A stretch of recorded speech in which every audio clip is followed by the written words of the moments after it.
sometimes you don't even necessarily realize that you're in it, because fear can work in such subtle ways in our lives. Like anytime you catch yourself in a moment, or if you can recall a moment where, and we probably do this every day, multiple times a day, but anytime where you had this feeling of like, oh, I have to protect myself, or I have to, or you find yourself getting defensive about something, that's fear.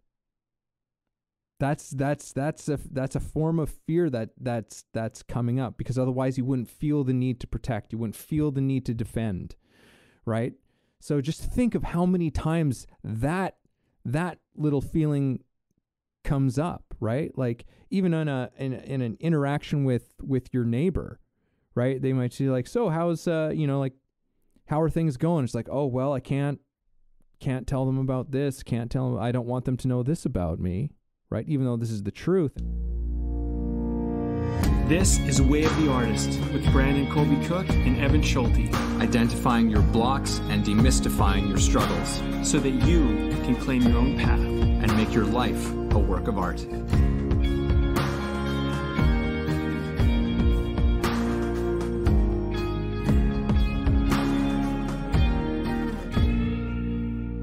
Oh, it always feels so good to be here doing the podcast thing, having a conversation. And today's conversation, I don't know what today's conversation is going to be. We're doing one of our kind of throwbacks, our informal throwbacks to the old B&E podcast, where we used to do Not So Serious Sunday, where we just sit down, start talking like, like good old Joe Rogan or many other podcasts. So sometimes we like to do that and stumble upon just some kind of a thing. Typically we like most podcasts, we start to figure them out by Brandon and I usually just having a conversation about like just what's going on, what have we been thinking about, what's been working on us, what have we been working on, all of those kinds of things. And so that's probably where we're gonna start this one off, I'm sure. I know that there's something that I've kind of got in mind, but I feel at the moment like I don't want to quite say it just yet. So, Brandon, I'm going to turn it over to you, and what do you got? What do you got at 1 minute and 30 seconds into this podcast? I always like that you brought this up before. What's working on us as opposed to what are we working on? Because oftentimes it's more like that. And you might be thinking, hey, I'm doing this is what I'm up to, this is what I'm doing, but then there's something at play. And yeah, this has been I'd say like a part of my journey in the last several years. Really has been a lot about something has been working on me in the background, and it's an excavation, it's like an uncovering of self and truth and the real me, the real Brandon, like, which, I think is kind of a strange thing in some ways, is like you are getting to know yourself through life, and I think that there's this element to doing life, which is like, who do you want to be? Make a decision, be that person, do that thing, and go for it. And I think that's actually a really important stage of self-discovery. Mm-hmm. But I do think that there comes a point when, if you're really searching for truth, if you're going deep in life, eventually that person that you set out to be becomes unveiled as like this kind of, why did I choose to be that person? What was I really going for in doing that? Like, who's the guy that made that choice? I'm more interested in meeting him than the guy that I kind of became out of just sheer will and, attention and whatever. And so I feel like at this part in my life, that's been a big part of what it is. Who's the guy that made those choices? Who's the guy behind the veil putting on stage this person that I've played. And honestly, I've come to a point now where I don't think you can do it any other way. I think you have to kind of, pick a role and play the role and try the role out. And maybe you try several roles out. And then, eventually you just start to see, oh, that's the act. That's the thing I do. Right. But who's doing it? And this has been I don't know if that leads into this conversation or not, but I think this is kind of like the Wizard of Oz thing for me. It's like, who's really behind the whole thing? Right. Like what's really going on here? And Yeah. I don't have the answer. I'm just saying that's what's working on me a lot recently. Yeah, no, that's it's interesting because I didn't plan on those words coming out at the top of this thing, but that's always the creative nature, right? Something unexpected, and it takes you into creative territory. But yeah, what you're saying, that kind of reflection that happens in your life, and I don't think it's a good thing to dwell and to get hung up in the past, but reflection, I think, is a different thing. There's a very intentional quality to it, which is what sounds kind of like what you're talking about and what you're experiencing and what's working on you. Is there's this necessary reflection of taking a look at the things that you've done, the things that you've pursued, and yeah, like digging, like looking behind the curtain. It's just like, who is the one that was doing that? And for me, what I think of is like, well, what is the thing that kind of connects all of those things together? Because like, many artists, you find that, like there's all of these different sort of songs that they create and write and over the span of a career. And very often when you look at a musician's entire catalog, especially if they've got like a large one, like you got to look, I think, at like a singer-songwriter in particular, but you can very often see particular themes begin to emerge from that person that are always kind of there. You get a sense of who this person, not just through one individual song, but through this body of songs that are there, that is like this continuous thread that runs in it. And I think that in many ways, the things that we put ourselves to in our lives, the things that we work towards, whether that's through our acts of sheer will or through just, accidents or being in the right place or the wrong place at the right or wrong time, there are these things that I think begin to emerge that can sometimes show a person that's there, the beating heart of a person that you are, that maybe was a little bit invisible to you before. And it's only through that kind of reflection and seeing these places where you sort of tended to go, where you've tended to wander, and it can be so revealing. And very often the thing that it reveals is that a lot of your ideas about what you're doing were completely, or these ideas of who you are just completely, they're complete nonsense, right? And I think that that's a kind of a reflection. It's a reflective exercise that actually reveals to a large degree the conditioning that we all experience, right? Like we're every single human being is conditioned on their, based on so many factors of their culture, their upbringing, their society, their governments, their media, it's all, and sometimes I think that stuff gives us places of interest, places where we can look at. But I think that sometimes those interests that we go at, we don't always necessarily know why it's a why we're doing that thing exactly. We might have, like, we might be doing it for certain reasons that we think that we're doing it for, but ultimately discover that there was a different driving force underneath that whole thing. Mm-hmm.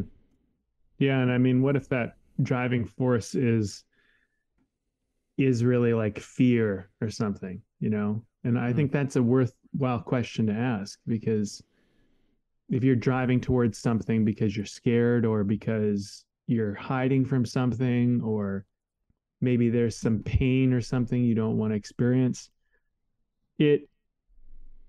I think the inevitable outcome is, if you become healed, if say pain is driving you, or the aversion to a pain is driving you, and you become healed, and then or maybe you're not scared of that pain anymore, those motivations, they're going to disappear. They're going to be gone, because, and I think away from motivation, which is like avoidance of pain and avoidance of discomfort or consequences, is away from motivation in general. It's probably a pretty accurate way to describe it.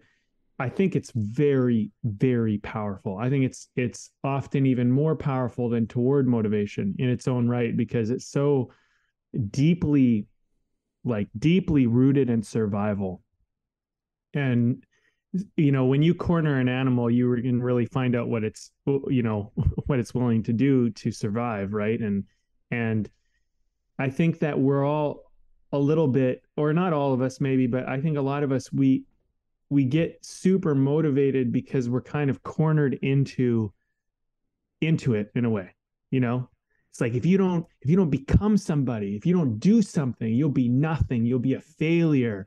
You're like there's so much consequence, right? Like everything you are is like, you wasted your life, you got one life, do this or else, or blah blah blah. And I think that's a lot of fear driving people to be like, okay, I gotta go for it, I gotta do it, I gotta whatever. And then all sorts of other things too, like the pain that like maybe you think, like, if you never do anything, you'll never be loved, or no one will ever care about you, or stuff like that. These types of things were somewhat true for me. And then you just, at a certain point, you go, you know what, like, I am loved, I am okay, and I don't need to be anybody to get these things. And I'm happy to be alive, and it's actually pretty amazing to be alive. And I don't have to be something for someone else to impress them or get their approval or whatever. And so, a lot of those things were things that, like, I was working through in my younger years, and now I've kind of healed them. And so then it's like, well, if you're not cornered anymore, and you're not scared of those things anymore, and the pain is not so, like, open to just anything could just agitate it, and you've figured out a way to kind of not let that run your life anymore. It's great, because there's a wonderful side of that. You're not in pain anymore, and you're not in this like scared animal cornered place, which you never even knew you were in the first place. At least I didn't. And then now you're like, okay, well, now you could do anything. You're okay. You're safe. You're good, right? What do you want to do? And you don't feel like, for me, I don't feel the same drive I felt when I was in that kind of cornered animal space. I'm just using that as a reference point because it's the best way I know how to do it. It's just like I was going for big things, and I didn't realize that was me trying to survive. That wasn't me trying to thrive. And anybody who looked at me probably thought, oh, I was thriving. But that was what it took in my world for me to believe that's what it takes to survive. And if you're going to be alone, and you're not going to be loved, and you're just going to be in pain, and it's all just depression otherwise, or something like that, I mean, you might just do just about anything to get out of that. And then, I think what happened for me is, it's just, I faced my deepest fears and my biggest demons, and I faced it, and I overcame it. And then when I walked out of that, it was like, well, now what do you want to do? And it's like, I don't even know how to live without being in fear. And it's something very interesting, Evan. I was so out of touch with fear And I even said this on the podcast before. It's like, I never really get scared. It never really comes up for me. And I've come to realize is like, I was probably more scared than anybody, but also maybe very courageous as well, because I was so unwilling to give in to fear that it made me do some pretty interesting things. And so, like, this is something I'm kind of coming to grips with. It's like, okay, well, you're not scared anymore. You don't have to have that level of courage to go about your life. But then if you were just doing it because you were scared of a bad outcome, and now you're not scared of that bad outcome, now it's just, what positive outcome do you want? That's a weird thing, because if I've driven most of my life just avoiding a bad outcome, a positive outcome is almost a strange thing. It's like, well, that was never really an option. It was always just, the good option was to negate the bad one. And now it's like, no, it's just a good option for the sake of a good option. It'll be okay either way.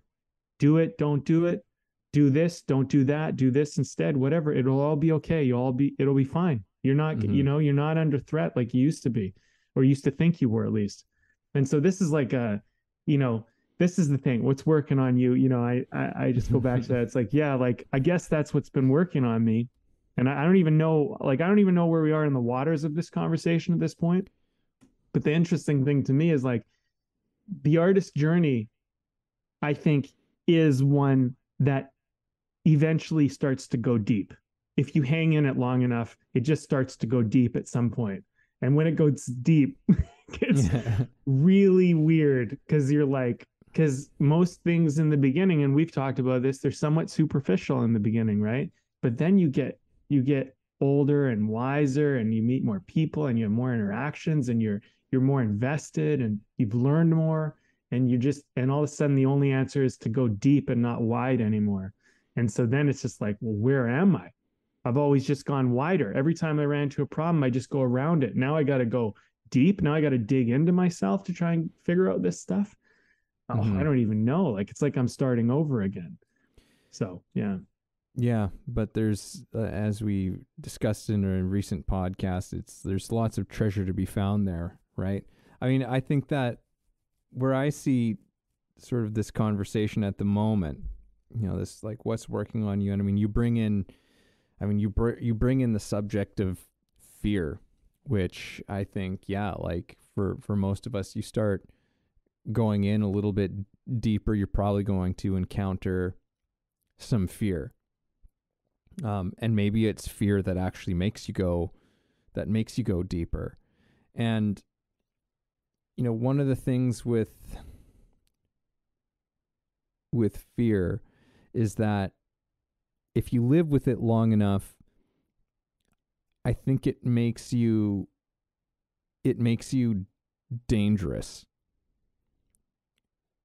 for good or for ill, depending on what you do with that fear. And the reason I say this is because I think if you live with a certain particular fear for long enough, eventually you stop being afraid of it. Right? Like, eventually, yeah.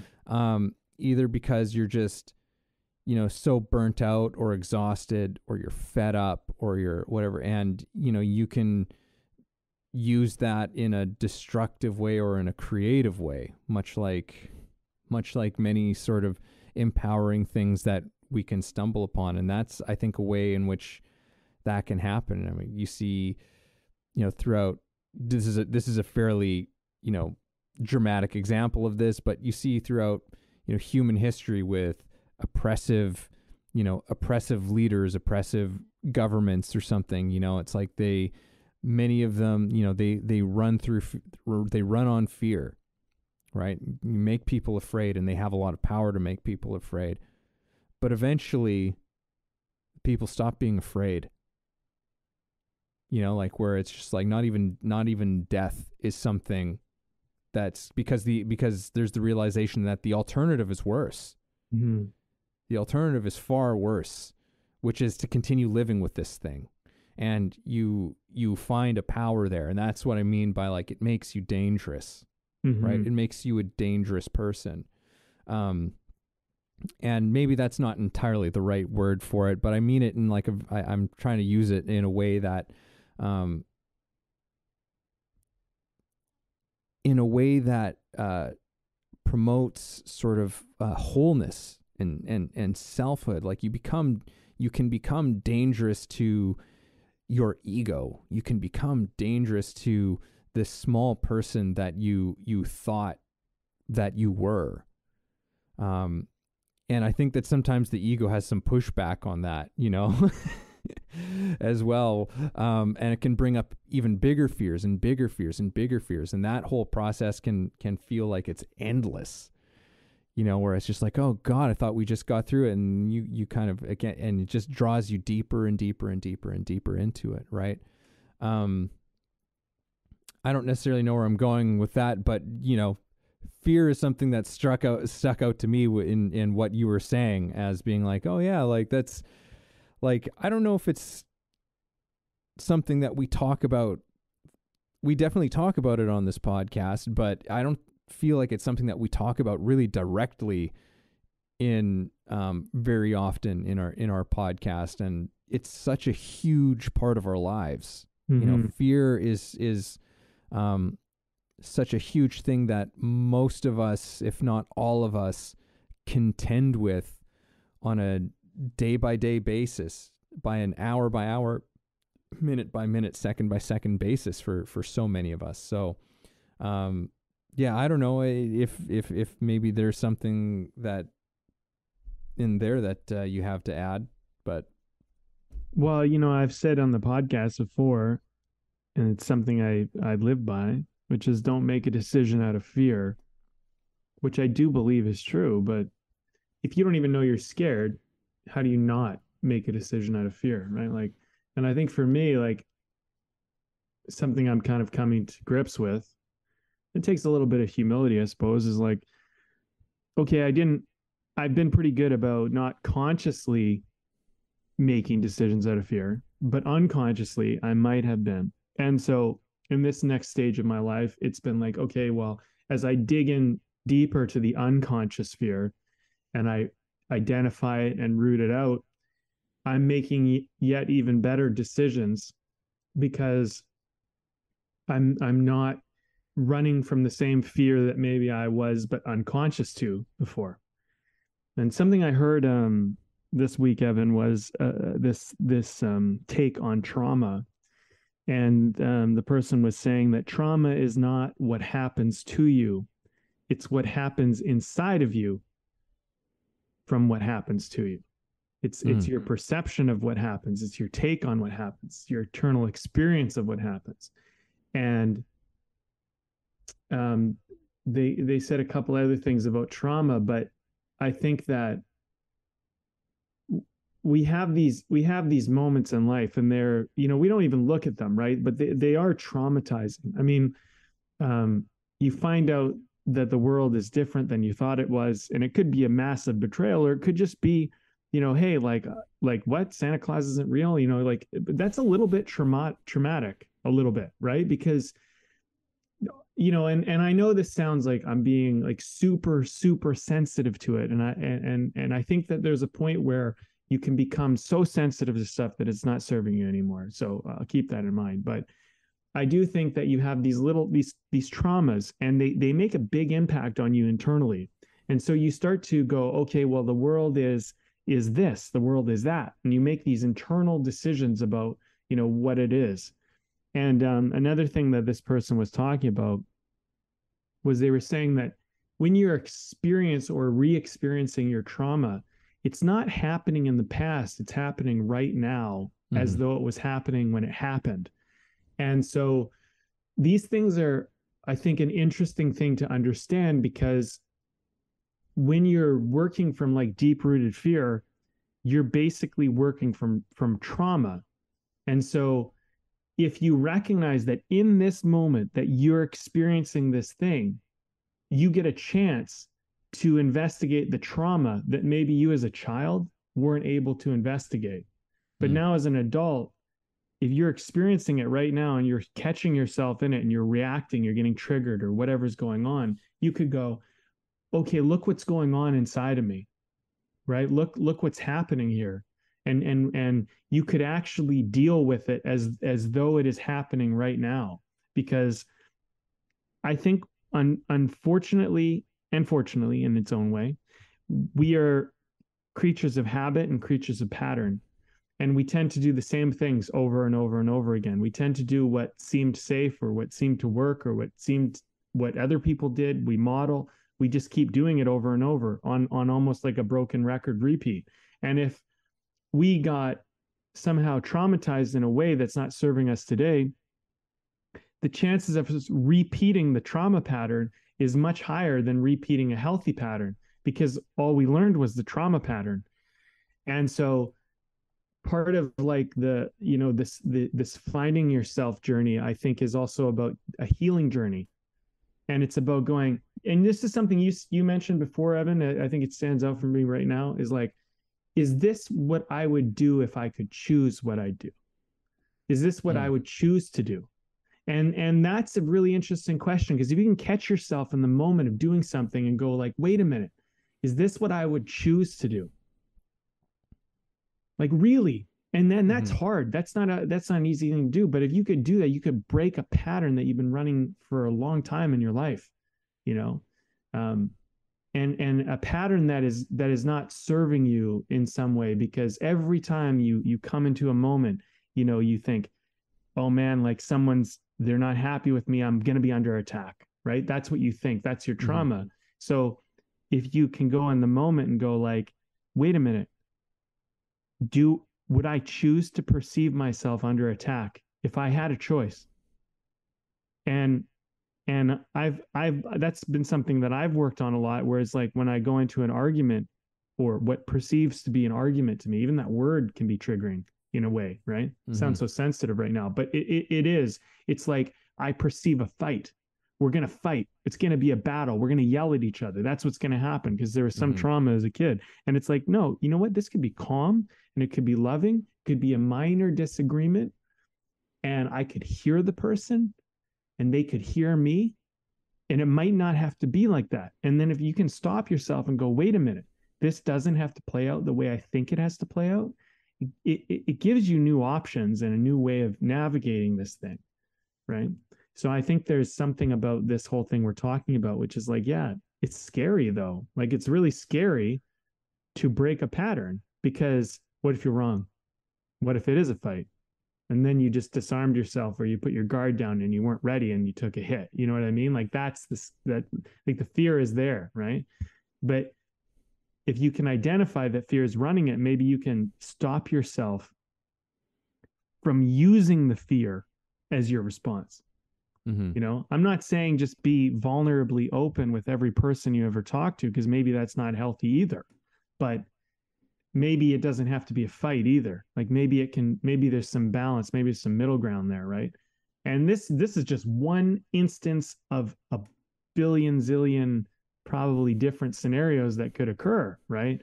So, you know, and it's just like, catch the pattern, identify it, try to make a new conscious action, and then maybe through that you have different options than you ever had before.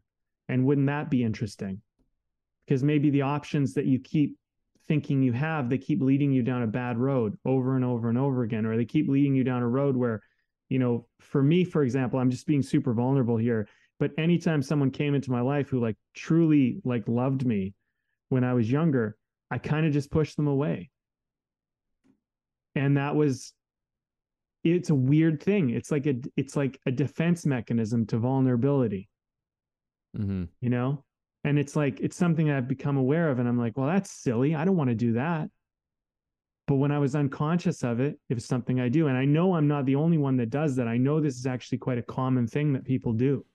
And it's a weird thing. We actually push away the thing that we truly want in the world, because the fear of pain of it is so much greater than the potential gain of it in our trauma-based pattern. Well, yeah, I mean, the potential for hurt can be, you know, can feel just that much greater. Like I was actually just thinking about this the other day about, I don't even remember who I was having this conversation with, but it was a conversation I was having with an actor. I know that much. And, and we were talking about, like, when you have a bad day on set, right? Like, and they said something like, well, but it's better than, a bad day on set is better than, like than a bad day, working your job or something like that. And it's interesting because I was like, well, yes and no. You can make a case for either of those things, because it's like, for an actor, a bad day on set can feel fucking devastating, whereas a bad day at the job is, like, in some ways can be easier to just shrug off. You're just like, oh, that was a shitty one, but whatever, it's done. Like, you're not hung up on it. But when you care, when what you're doing has meaning to you, like, it can feel a bad day on set. And I've had bad days on set, and it's just like, ugh, like, it's tough. Like, you take it with you. Like, it's just wrapped itself around you in a cloak, and it can be hard to shake it off. Mm-hmm. So yeah, certainly that those meanings that we have around what we're doing, and the things that a lot of those, I don't know what I'm trying to say here, but like there's those patterns of meaning, I guess, is what I'm trying to comment on here. Those patterns of meaning that we live with. Can I add something while you're on this? Yeah. So it kind of makes me think of this whole idea that, like, I do agree. I think meaning is such an important element of this. And when it's more meaningful, the potential pain and trauma response that can come in is going to be higher. So I'm thinking that maybe it's easier when it's a more, like, easier scenario where it's not so meaningful to confront some of these patterns. And there is an analogy that I've heard many times said before, but it's like, if you were a soldier going to battle, you wouldn't want the first time you use your sword or your rifle or any of this gear that you have to be when you're in the trenches, or whatever the metaphor is of being at the war and bombs are going off around you or something, right? Like, that's not when you want to have the first use. I think I'll pull this out and try it out, see what happens, see if it works. You want to have test fired. You want to have, swung, practiced, had all this, easier, lower consequence scenarios with this stuff, so that when you're in the, life or death situation, that's how it feels. I think when we're really, truly, deeply triggered, it feels like life or death. That in those moments, you can have the faith in yourself that, okay, I can try this out. I've practiced with it a little bit, and now it's a very meaningful moment. I'm not gonna melt down, with whatever's going on. But I do think meaning is a massive, massive amplifier to what we're talking about. I think fear and meaning, I think sometimes they hold hands really tightly, and they are not willing to let go, and they can work in tandem brutally against you, not and for you, but they're the more meaning, the more fear combined. Whoa, like, yeah. Well, yeah, I mean, I think of, like, just in terms of how fear operates so much, right? And fear operates so much in these sorts of stories that we tell ourselves. And, like, we have, with our, like, artist laws, at one point we had them as two separate things, but then it dawned on us at a certain point that actually, like, the law of story and the law of meaning are actually, like, so, like, they're pretty much the same thing. Mm-hmm. And fear, very much, I would say that's like the primary weapon of fear is story and meaning, right? It's like, well, if this happens, it means this about me, or if this doesn't, whatever, then it means this. And for the most part, like we're so quick to just try and push it away, shove it away, numb it, that we don't analyze the thing, or we've just gotten so used to living with this, with a certain level of it, that we just don't scrutinize the story. And one of the things that I've found, not that I've mastered this by any stretch of the imagination, but when I have the wherewithal to take a glance at the fear that's coming up, whenever I'm experiencing it, it usually just, it starts to crumble, like very, very quickly, because fear is the stories that fear has are usually not the most well written. Like they look very, they look very scary on the surface, but then when you go into it, it's just like, oh, well, it's just, you shine the light on it and it's just like, oh, there's actually nothing there. There's no substance to it, really. The fear is just kind of an image. It's just it's just this one image that's being held up in front of you, and you pull back the curtain, right? Yeah. And you fill out a whole imagination around the image. You build a life around the image. I actually wrote a paper in university. I was in psychology and I was studying film, and I decided to write a paper on horror movies, which at the time I knew very little about. So I did a deep dive of research, and the number one thing I found as I was working on this paper was that fear is in the unknown. And I read all these books breaking it down, people who had kind of deciphered, like, why is this scary? What about fear? How does it work? And an argument that came up very commonly, particularly with film, was that these older films that didn't have the budget, they could only show the monster very little. And so what would happen was they wanted to show it more, but it's actually worked in their favor that they couldn't, because people would see this thing and they would imagine this whole thing around it. And that was more powerful than anything they could film. The audience's imagination was far more frightening to them than anything they could give them. And so I ultimately came to the conclusion that fear lives in this imagination world. As much as you want to show the monster you created in this film, and you want to give the reasons why the monster does what it does, you shouldn't. Don't give the reasons. Don't fill it in. Don't tell them the story. Restrict yourself until maybe the very last moments you can just, for the sake of satisfaction, give them completion. But withhold that till the absolute end. And if you reveal it early, you lose it all. And so it's like this whole idea that I think what you're alluding to is fear lives in this imaginational kind of place, this place we've created, and it's very foggy and gray, and nothing is pinned down, and we know nothing in there, and you could ask us, like, well, why are you even scared of that? I don't even know. And then you're like, well, like, tell me your worst fear. What's the worst thing that can happen? You don't even know what the worst thing could happen, because you haven't even figured that out. It's just something bad could happen, really. That's all it really is. Because I've done this exercise as an entrepreneur. They said, okay, well, let's talk about your fear.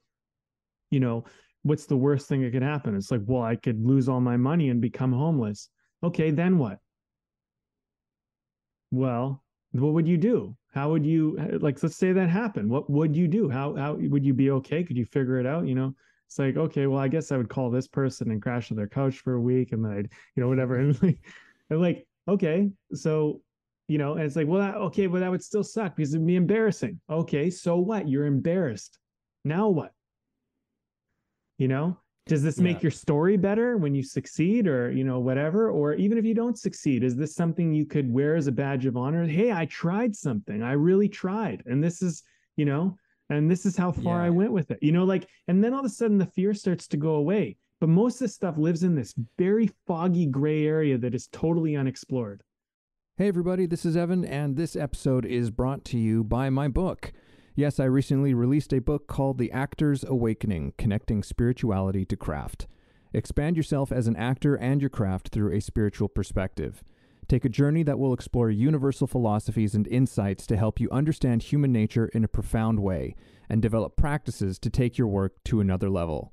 Again, that's The Actor's Awakening, Connecting Spirituality to Craft, available on Kindle and paperback on Amazon. And as always, if you like the show, please subscribe.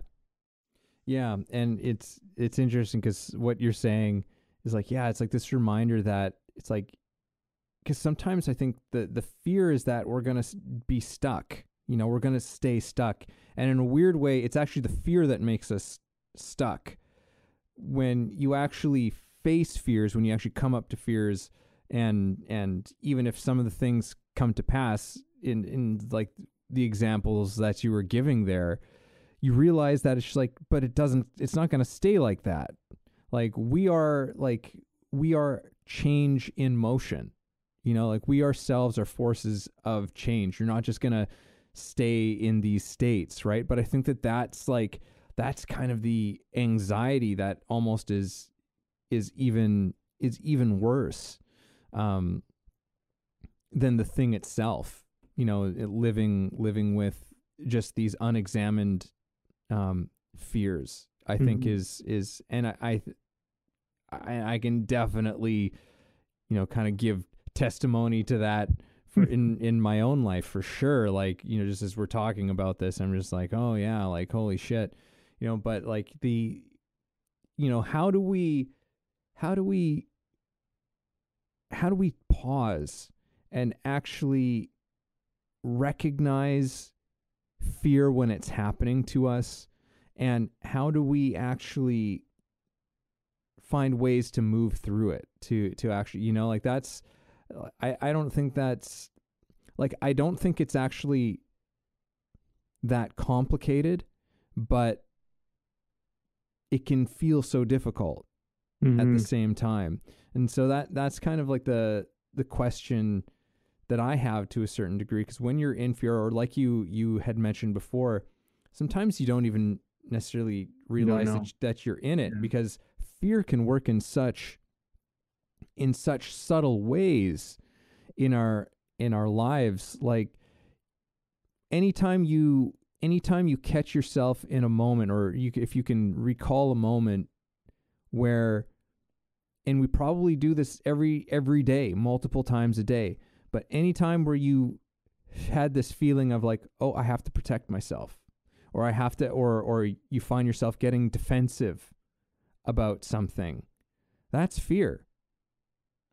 That's a form of fear that's coming up, because otherwise you wouldn't feel the need to protect, you wouldn't feel the need to defend, right? So just think of how many times that little feeling comes up, right? Like even in an interaction with your neighbor, right? They might say like, so how's like, how are things going? It's like, oh well, I can't tell them about this, can't tell them, I don't want them to know this about me, right? Even though this is the truth. And you know, look, as you're saying, like, I'm not saying you've got to spill your all of your shit to every Joe Blow that you come in contact with, but I think that we're so often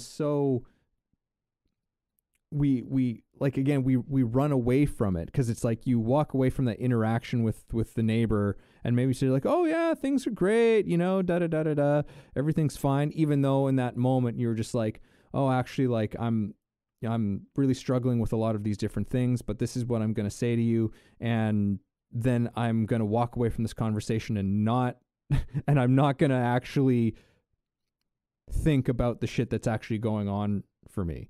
I think you hit the nail on the head. I think it's a matter of, you're not going to think about the truth of that question afterwards. You're going to just believe your own fine bullshit. You ran away from it in the moment, and you're going to run away from it afterwards too. Well, right? and I might argue as well, though, and I do think that you're there's some truth in that. You ran away from the moment. I think in some cases that's true. I think in some cases it's not that you ran away from it. You're actually being strong, and you're being polite, and you're being a good person, a good human, because I do think that we have relationships with people that they're not deep yet.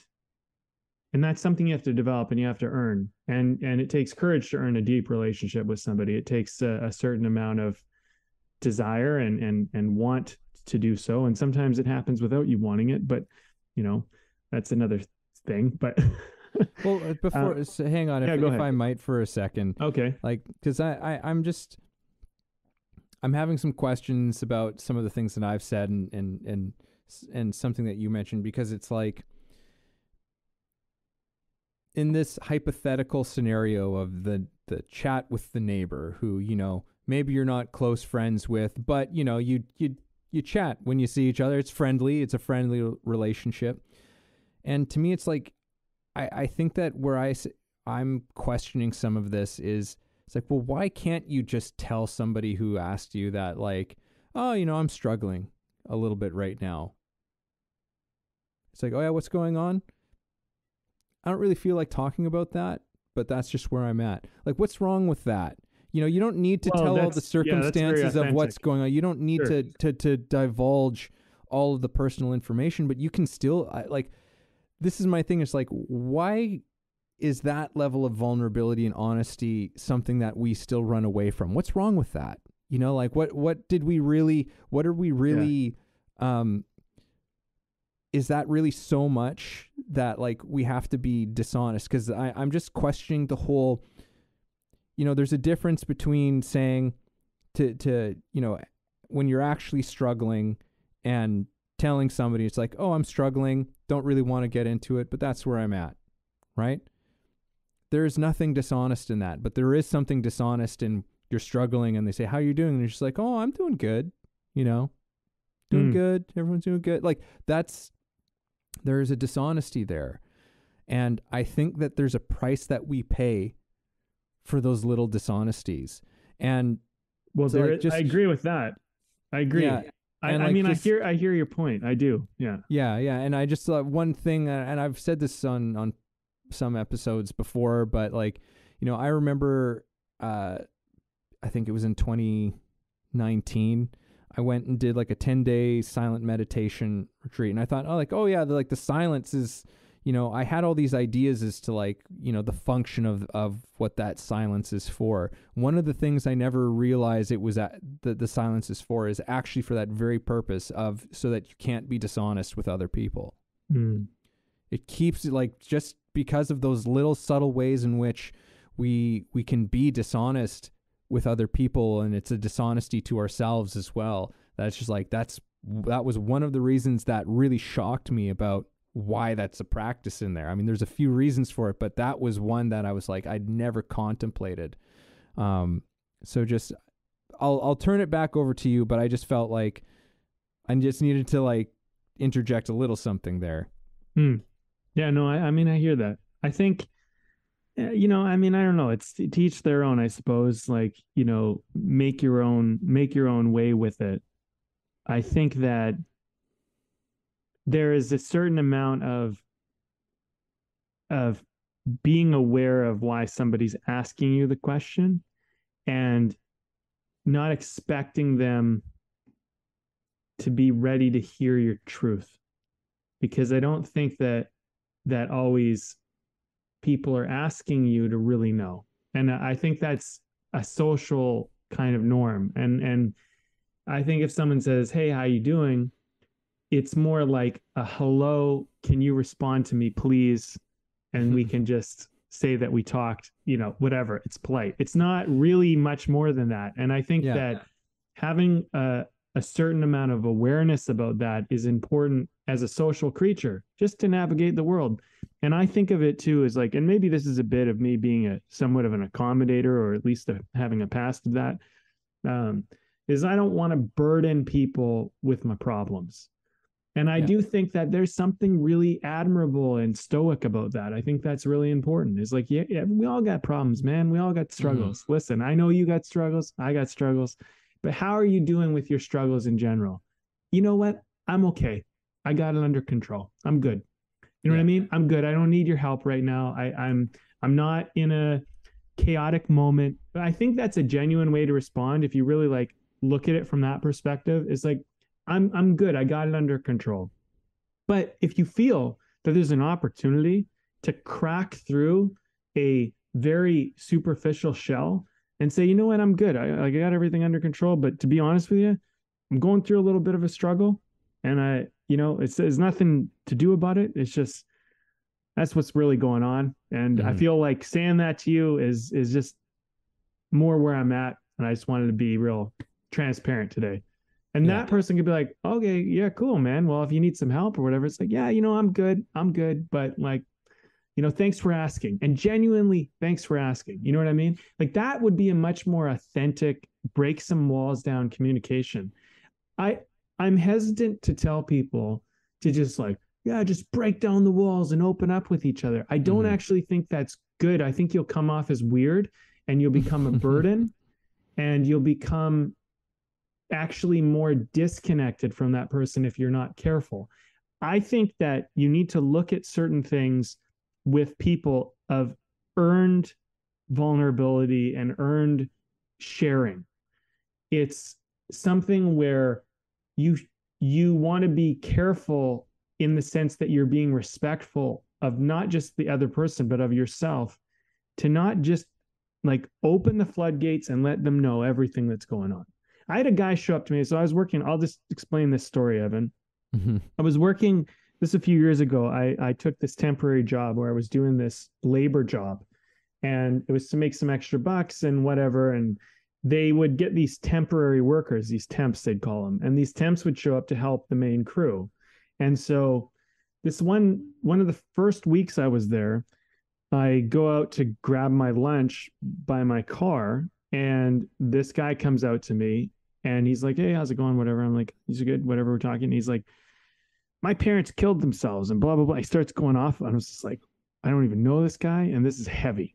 You know what I mean? And I'm just thinking, this is real weird. Like I'm pretty good socially, I think, for the most part. I've developed a lot of skills around being respectful and being mindful and being considerate, but this is uncomfortable because I got somebody who I just met now telling me about how their parents killed themselves, and I feel trapped in a conversation to talk to them about some kind of deep trauma issues that they have. I'm not a therapist.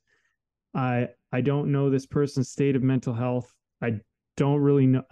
All of a sudden I'm in a situation which started very casual and got a little too deep. Well, I'd say a lot too deep, too quick, Now, had I talked to this person over several days and then they eventually said, this thing happened in my life, maybe it would be a little bit more, okay, all right, we built a bit of a relationship. We built some rapport. But like, that's a very delicate situation. So if you throw that on somebody, you got to be careful about who you throw it on. Cause some people, and this is not, I'm not trying to be like, I'm politically incorrect in some of the ways I say things. So just forgive me for that. But some people are like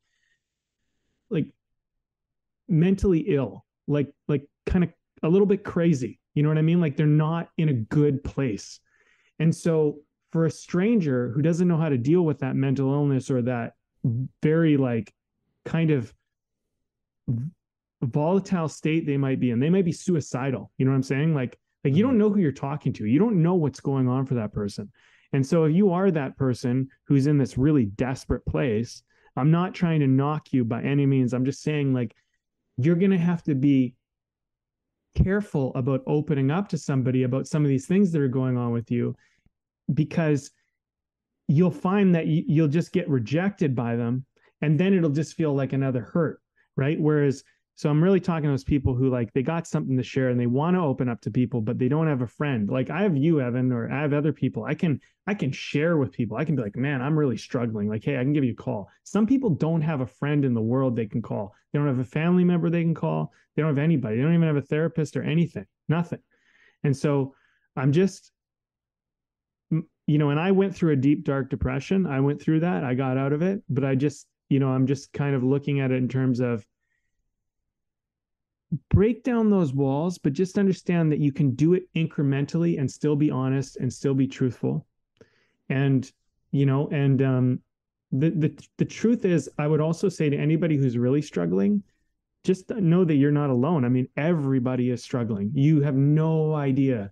Everybody has struggles. Everybody has challenges. They're all going on. You're not alone. And yours might be more challenging or deeper for you at this moment than most people's, but we actually have a lot of empathy for each other. But we just need it to be done a little bit smoothly.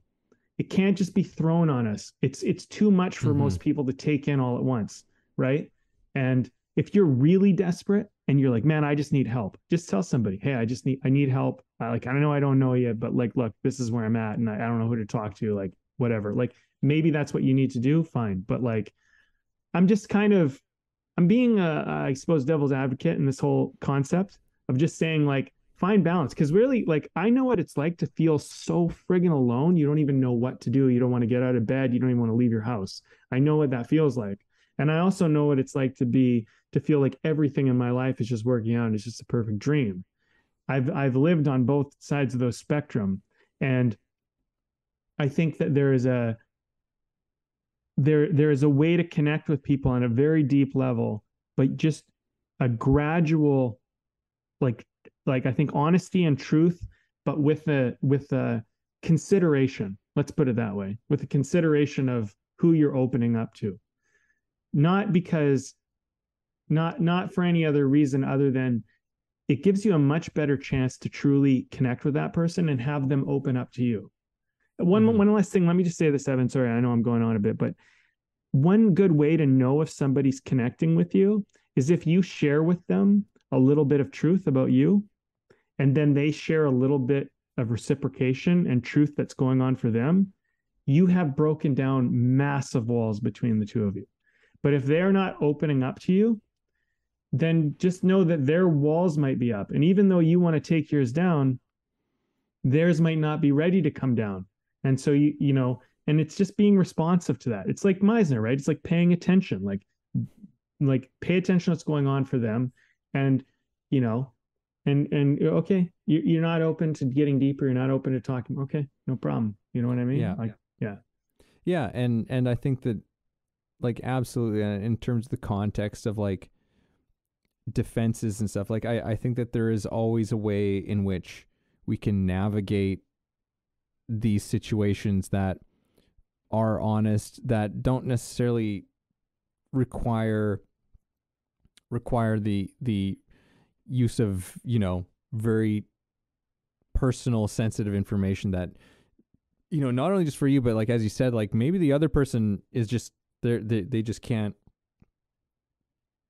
they're just not ready for that. They're just not ready to hear that, so, but I think that anytime we have an opportunity to just exercise a little bit more honesty, to take down the defenses just a little bit more,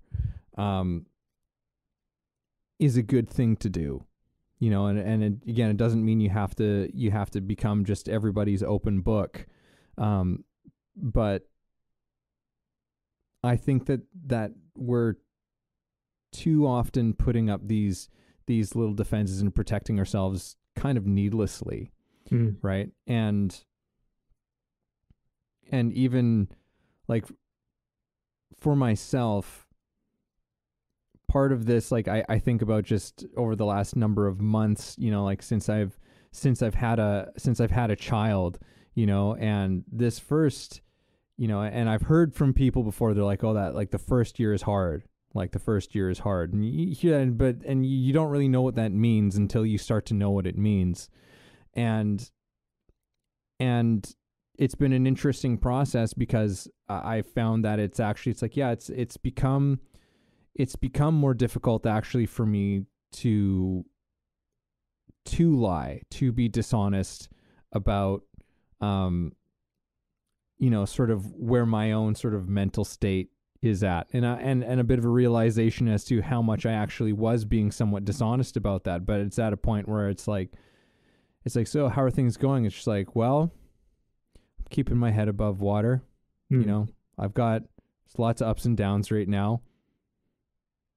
And most people are just, and for the most part, like it's never required me to actually divulge highly personal details. Right. But it's always, I found, it's been, one of these weird little things in the tough moments where it's being able to just share that with somebody, whether I know them well or not, is extremely, it's a relief. It's a relief to not have to pretend to a degree, to not put up that act and that show. So, I mean, I think in terms of, in many ways, like back at the original part of this conversation, things that work on us, right? And that's something that I feel like has definitely been working on me, right? And is just a kind of, that sort of like honesty, that sort of vulnerability. And as I said, I think it's possible to do it in a way that's respectful to everybody who's sort of involved in the interaction. Yeah. And I mean, maybe there's a certain element of, just part of the social communication is just that we can become better at communicating with each other and being open and honest and authentic without being victims to our life either. I think that I try to look at everybody as they have the potential to champion incredible things, like everybody does. And when somebody is in the victim place, in that victim mindset, which I've been in my own world, it's, none of us are excluded. None of us, all of our hands are dirty on that one. We've all been a little bit of victim somewhere, right? And that's, and I think I can have a lot of empathy and compassion for when you feel like you're there. I do think at the end of the day, the goal here is, we got to rise above the bullshit in this world. We got to rise above our shit. We got to rise above all of this stuff. And I think that fear and love are always kind of contending for the top spot. And I think if you have the choice between fear and love, if it is truly that simple, which I do think it really is ultimately at the end of the day, I do think that you got to try to choose love and not fear. You got to try to choose the love. And I know it's not going to be easy sometimes. It's going to be super difficult to do that. But I do think that if you can choose the love is like, the love is the champion. It's not the victim, because if I had the choice between being a champion or being a victim, I would choose champion every single time. And sometimes I just don't have it. I don't have the character. I don't have the discipline. I don't have the stuff to be the champion I want to be. But if I could have the discipline, if I could just do it, if I could show up for myself the way that I want to, the way I dream of, I would always choose to do it if I could. And sometimes you're just not going to be able to. And that's going to be you falling to your victim, right? That's going to be you falling to the fear, whatever that is, however you want to look at that. And it's a very big embodying thing. So is the love. But, love is not always like kisses and hugs and comfort. Sometimes love is get your fucking act together, man. Get up. Go for it. Just get out of the house. Go for a walk. Go for a run. Lift some weights. Drink some water. Don't eat that fucking piece of cake. Don't do it. You know what I mean? That's what love is sometimes. And so, that's not always going to be easy. And I think if we have trauma, that voice that's telling us, hey, don't eat the cake. Don't whatever, do the thing or do the thing. We can take that as like, it's an attack on me. I'm being attacked. And it's like, no, you got to start to like decipher, like, is this love or is this like the fear, right? Am I scared that I'm, because if you know it's good for you, and it's not hard to see, it's really not that hard to see. If you know it's good for you, the loving choice is to do what is good for you and do what's good for others. That is love. At the end of the day, you boil it down to its bottom little bit. It is, you got to make the choice that's good, whatever that means, do the right thing. And it sounds so simple to say, but it's not always so easy to do.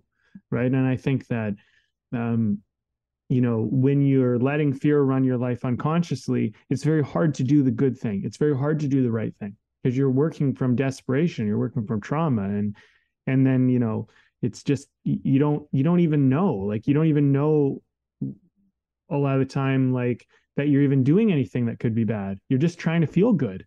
You're just trying to feel safe. You're just trying to feel okay. And that's a good way to identify the victim, I think, is the victim's always scared that they're in danger. The victim is always scared they're going to get hurt. The victim's always scared they're going to get abused or something bad's going to happen to them. So whenever you see something like that come up, go, okay, how is the victim mentality running my life right now? Because I'm scared I'm going to get hurt. I'm scared this bad thing is going to happen. I feel like I'm being attacked. Whenever that stuff comes up, know that the victim is probably dominating, which is the fear. The victim is the fear, right? The champion, the love, is like, yeah, you're attacking me, but I don't have to take that. I don't have to accept it. I can be stronger than it. Whatever that is, right? And this is your character, right? This is your truest self. It's the parent you needed to have. It's the big brother, the big sister you needed to have. It's all of that stuff, right? And so man, like, I'm not saying that you're going to be 100% because I'm not, and I'm aware of this, and I'm not, and I'm working on that all the time.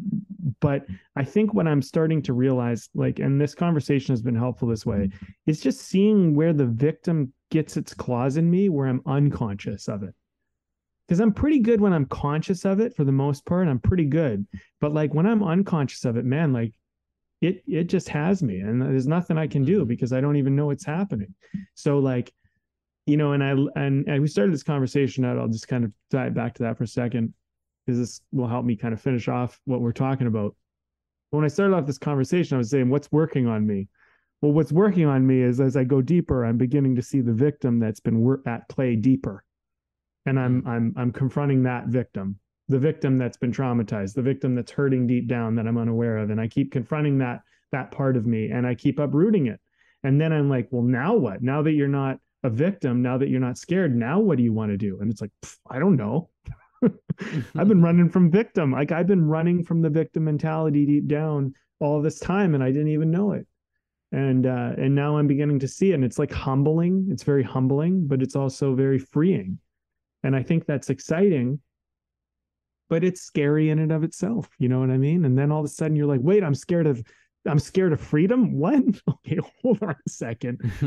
Hold on a second. Let's, And so anyway, I would say go to the champion, try to choose the champion, try to choose the love, do the loving thing for you, do the loving thing for everybody else. As hard as that is, keep trying to use that as your Geiger counter. Keep trying to use that to redirect, what's the love? Where's the love? Where's the love? As opposed to what you've probably been doing in anything that's hurting you. If you look at it, it was probably, where's the fear? It's really that simple. If something hurt you, look at how you were looking for the fear or the victim. They're the same. They're one of the same, because that caused you to do the thing that's not so good for you, right? If you can keep changing the behavior to the champion, to the love, you get good results. I mean, you just get better results, and those can build, right? The victim will just lead you down a downward spiral, and I went down that spiral very far, Evan. I went down that spiral to the valley of death, basically. Like, I went down into the deep pit, and I just said, okay, there's this only gets worse, and I don't want it to get worse, and I don't want to stay here either. So I started trying to climb out of this pit. I I dug myself into. And it was a wonderfully difficult experience. Yeah. I'm alive to talk about it, so that's good. Yeah. Well, let's talk about our drinks here. Let's talk about our drinks. Yeah. Did you have a drink today? I do. Oh, right on. I do have one.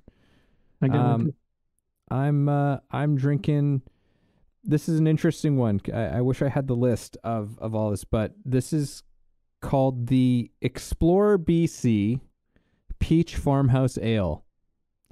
And this beer is actually a collaboration between 6 different breweries in BC. Oh. Yeah, but it doesn't list them on the can here. I think it did on the box. But unfortunately I can't say who all the people are involved in this one, but it's good. It's tasty. It's a nice light wheat beer. It's not a super strong peach taste in it. It's just like a very, very subtle like flavor lingering in there, and it's delicious. So Nice. Well, I'm having a wheat ale myself. I'm having the bourbon blood orange wheat ale. Oh yeah. Bridge Brewing Company. I'm pretty sure I had this one before, like a long time ago. Yeah. And yeah, no, it's solid. It's a good beer. I like it. I think I liked it before because I like it again. As far as I know, I could not see myself not liking this. Put it that way. Yeah. So it's an enjoyable beer. I always like a good wheat ale, and anything like kind of orangey or peach flavored is usually a big win for me. Yeah. Man, though, I got to tell you, like when I went to go pick a beer the other day, there are so many craft brews available right now. Like, oh man, like I'm just like, wow, we got a lot to get through. And I was just like, honestly, like right now, I don't have time to like look through all this. I'm just going to pick one that I feel like I can be confident will be all right. And that's what I went with today. So yeah. But I remember a discussion we had about that bourbon blood orange from Bridge Brewing. It's like, it's this beer that you can pretty much drink any time of the year and it's perfect. Yeah. You know, it's I'd say that's true. Yeah, it's good. Yeah. Summer, winter, totally. It's got the right middle ground balance of, dark and light, and refreshing. All right. Well, I don't know. Do you want to wrap it up first, or shall I? Yeah, sure. I'll go ahead and see what comes through. I don't even know what we're gonna call this one. I don't know either. I don't know. Yeah.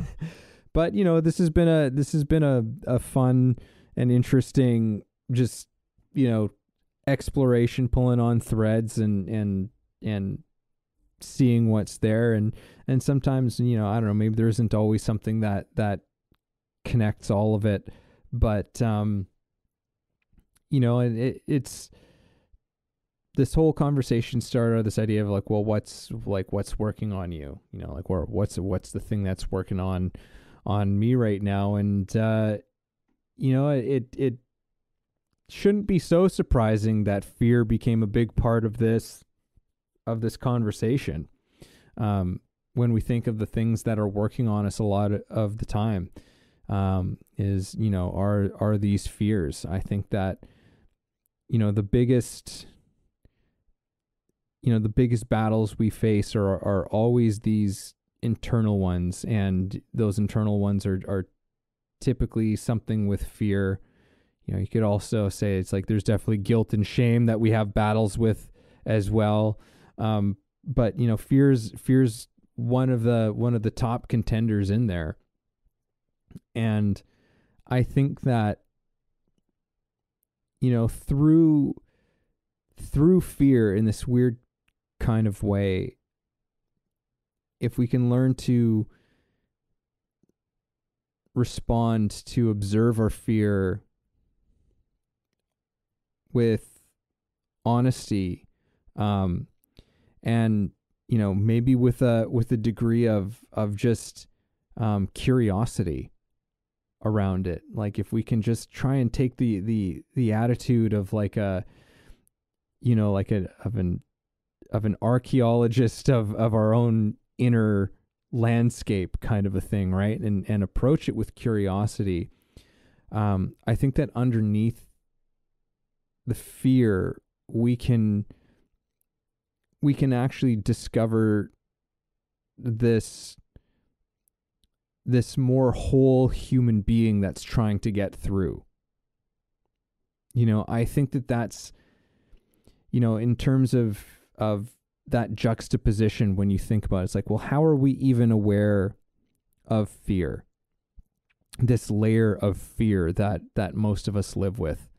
We're only aware of it because underlying that fear is the presence of this other thing, is the presence of this joy, of this love, of this passion, of this, of this peaceful human being that is sort of this underlying thing. And that's, in a way, the thing that, like, that's this underlying thing that makes us aware of this fear that we live with. And I think that knowing that, coming to that love thing that you're talking about, it's like, is knowing that that's the underlying thing, right? And that fear, that fear is just something that this thing is pushing through, and is, I think, wanting us to look at, to heal, so that we can claim this birthright of self. Nice. Some powerful stuff there. Well, I try. Yeah. Well, this whole person, like this whole version of us coming through, I like that. And yeah, man, I think, as I've been, I don't know, it's a strange period of the journey in my life. I don't really even, it's weird because, like, we record these podcasts, and sometimes, I can look back on them and go, oh yeah, that's where I was. That's what I was thinking about. That's what I was doing then. And I'm like, wow, like, I'm in this new territory now. Like, what's this, And that's scary. It is. It actually is quite scary. And something that has become very evident to me over the last several months is just like how much fear actually exists in covering up this whole true love version of what I am. And navigating through that is a little bit, I'd almost say bizarre at times. Is like, what is going on? But I do think at the end of the day, like, you had this saying you said to me once, like, we're all just walking each other home. I just feel like that's just so true. It's just like, man, you just started from love, and that's the whole point, is just to get back to that. Is just get back to that pure, true place that you started from. And I think that's what life is, though. I think life is, it's designed in its own fantastic way to take you away from it so you can find your way back to it, to appreciate it. Because if you never lost sight of it, if you never lost a handle on it, you wouldn't understand why it's so fucking amazing to actually get in touch with it. And so, like, that's why it's so kind of bizarre, I say, to me, because it's like, wow, like, I think that's the thing that has come to light for me, is like, look how far you got yourself away from the truth of you. And then it's like, well, what is the truth? I'm so caught up in this thing I'm so far away with. And it's like, that's okay. Just keep working your way back home. Just keep going that way. You know the way. And that's like the parent I needed, was the one that's like, you're doing all right, man. You're doing okay. Like, yeah, I know you're struggling. It's all right. Just keep walking that path back home. Come home. We love you. Like that's the parent you want. Mm-hmm. Keep coming home. We love you, And it's like, I think that's, I don't know why it makes me so emotional, but I feel like this is the struggle of humanity. We just get so far away from it all, and we forget that we're love. Like, we're loved. Like, everything that you are is just like, and the thing that we, the thing that we don't like about each other, the thing that we hurt each other with, is this thing where we get in our ego, we get far away from the truth of us. That's what causes damage for us and for others, right? And we don't like the person when they're so far away from home, they're hurting everybody. We don't like that, right? But because we don't like it in ourselves, it's a projection, and so I think I'm just realizing as we go through this conversation, it's like, yeah, man, like this is confusing. Like I'm talking to myself. Yeah, this is confusing. Yeah, you don't know exactly where you are. You don't know exactly what you want. You're figuring some things out, but like, are you walking towards that love? Are you walking towards that good place in your heart? There's nothing better you could do. So do that, and just do that every day. And let's see how close you can get back to home, and maybe one day you'll arrive, And then what? And then you'll arrive, and then what? Who knows? That could be pretty cool.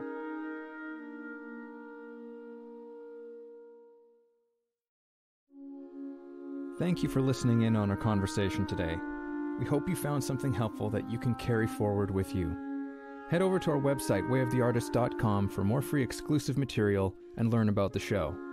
If you haven't already, please support us by subscribing to the show, sharing it with people you know, and keeping compassionate, creative conversation going.